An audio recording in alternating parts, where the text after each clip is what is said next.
Agoros, pagrindinė miesto aikštė. Taip kaip kad dabar būtų Rotušės aikštė, ar ne? Visos šventės, visi susibūrimai, mūgės, vergų turgus čia irgi buvo, gladiatorių kautynės, kinkinaičių varžybos. Žodžiu, visas gyvenimas vyrė čia. Iš šonų irgi buvo daug parduotuvėlių. Kolonas jau čia matote iš granito, bet papuošimai iš marmuro. Papuošimai visada iš marmuro. Kolonas iš granito. Ir per vidurį matom tokį neįprastą dalyką Rotušėje, bet čia yra Tichė šventikla. Vandens deivės Tichė šventikla, šalia jos dar buvo šaltinis, kurį žmonės labai saugo, kad nedaug dievė šaltinis nunyks, reiškia visas miestas žus.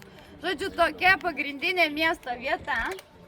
Teatras, antikinis teatras, jame tilpdavo 150 000 žiūrovų. Na, tai yra oficiali versija, žinau, bet šiaip kiek gidų tiek versijų, nuo 5 000 iki 20 000. Matyt, vieni amerikiečiais matuoja, kiti kiniečiais, nežinau. Aš laikausi to viduriuko oficialios versijos. Tai pagal teatrus visą laiką statydavo 10% populiacijos. Reiškia, miestą turėjo gyventi apie 150 000 gyventojų. Kaip tais laikais, tai be proto didelis miestas. Šiais laikais, tai aišku, būtų kaimas. Taip. Tai va, dar teatro va šitame kampe užpraeitą žiemą buvo atrastas latrinos. Latrinos, žinot, kas tai yra? Gerai, papasakosiu, tada jau sulgiau apie latrinas. Ne, latrinos tualetai, Romos imperijos laikų tualetai.